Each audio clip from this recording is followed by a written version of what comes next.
Good evening everybody. जैसा कि हम लोग कल भी आपसे रूबरू हुए थे और काफ़ी हमें फीडबैक मिला है आज कि क्या क्या समस्याएं लॉकडाउन के दौरान लोगों में को महसूस हो रही हैं। इसमें मैं स्टार्टिंग में 2-3 चीज़ें कहना चाहूँगा। बहुत सारी हमारी ऐसी गतिविधियां थी जिसके लिए लोग पास अप्लाई करने के लिए बातें कह रहे थे, चाहे वो ऑलरेडी होम मिनिस्ट्री के ऑर्डर में वो अलाउड थी, लेकिन कहीं ना कहीं उसमें अनुमति लेने का क्लॉज था। तो आज माननीय जिलाधिकारी महोदय द्वारा कुछ चीज़ों में जो है बिना अनुमति के आप अपना काम कर सकते हैं, उसकी जानकारी दी गई है।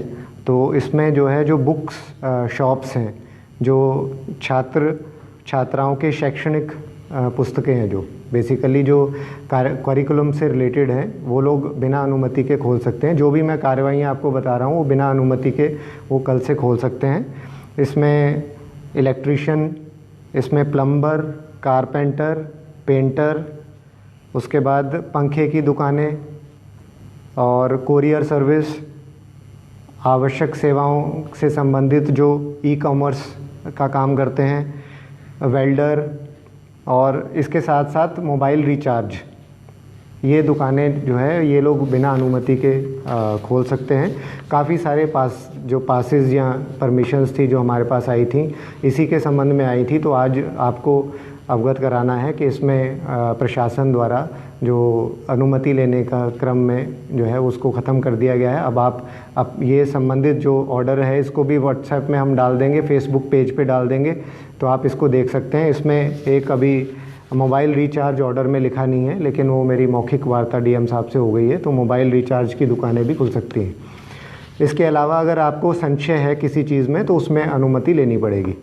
अब मैं एक एक करके आऊँगा। जो हमारे कल के जो श्रोता हैं उनके जो समस्याएं थी, एक रविंद्र नाथ गुप्ता हैं, इनके द्वारा पूछा गया था कि सिडकुल में इनके बहुत सारे वेंडर हैं, तो इनको फ़ोटोकॉपी की मशीनें रिपेयर करने के लिए जाना पड़ता है समय समय पे। तो आपसे अनुरोध है, आप एसडीएम से पास बनवा लीजिए और आप जा सकते हैं शॉप जो रिपेयरिंग का वर्क कर सकते हैं, लेकिन एसडीएम से पास बनवा लीजिए और हमारे व्हाट्सएप में आप भेज दीजिए अनुमति के लिए।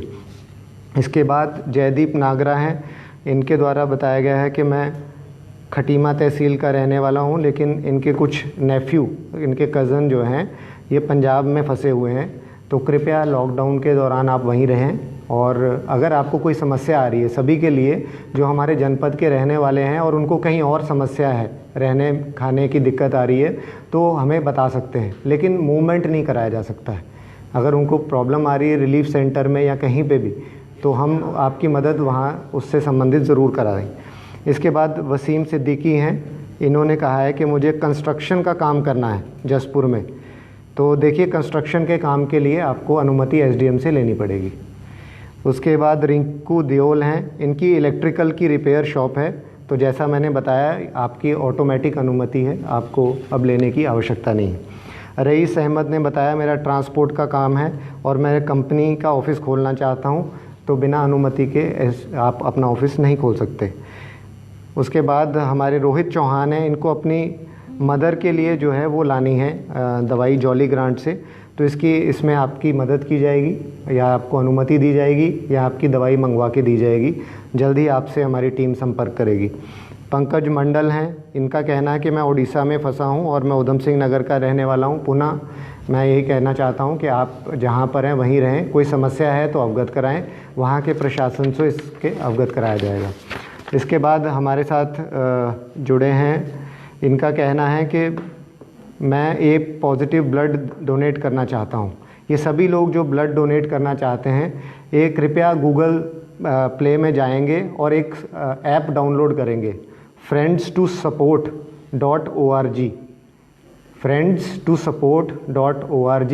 इसमें आप अपने आप को रजिस्टर कर लीजिए। जो भी आपका नज़दीकी जहां ब्लड की आवश्यकता होगी वो अपने आप आपसे संपर्क कर लेंगे, तो इसको आप डाउनलोड कर लेंगे। जितने भी हमारे साथी ब्लड डोनेट करना चाहते हैं ऐसी परिस्थितियों में वो कर सकते हैं। मुलायम यादव हैं, इनके द्वारा भी कुछ इंटर स्टेट बॉर्डर मूवमेंट के बारे में पूछा जा रहा है, तो इंटर स्टेट बॉर्डर मूवमेंट जो है वो बिना डीएम साहब की अनुमति के नहीं किया जा सकता। विनीत जैन, इनके द्वारा पूछा गया है कि हमें आईटी रिपेयर, सीमेंट ट्रैक और काफ़ी सारी इनके द्वारा पूछा गया है, फ़ैन शॉप। तो मैंने आपको पहले ही लिस्ट बता दी है। जो इसमें जैसे सीमेंट की दुकानें, ये इसके संबंध में आपको अनुमति लेनी पड़ेगी, और बाकी जो फ़ैन की शॉप्स हैं ये सब आप मैंने बता दिया, जो लिस्ट के अनुरूप आप खोल सकते हैं। इसके बाद AK वर्मा है, ये कह रहे हैं मेरा बुक का डिपो है और क्या मैं इसको खोल सकता हूँ।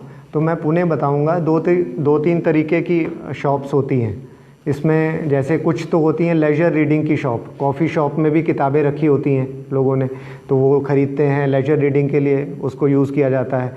तो वो शॉप्स नहीं है, ये केवल बच्चों के पाठ्यक्रम से रिलेटेड किताबें, चाहे वो प्राइवेट स्कूल के हों चाहे वो सरकारी स्कूल के हों, केवल वो दुकानें खुलेंगी। उसके साथ कोई कॉफ़ी शॉप या ऐसे गिफ्ट शॉप ये सब नहीं खुलेंगी।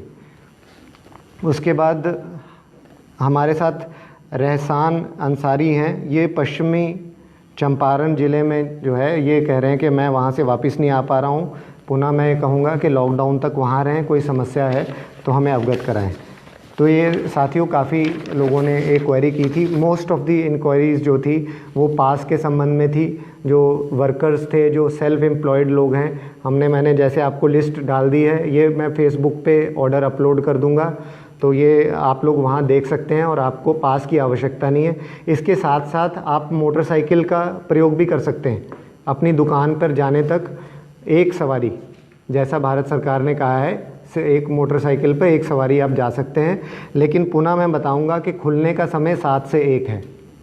सभी ध्यान देंगे कि ये उसी के अनुरूप कार्रवाई होगी। जैसे बाकी दुकानें खुल रही हैं वैसे ही ये दुकानें भी खुलेंगी।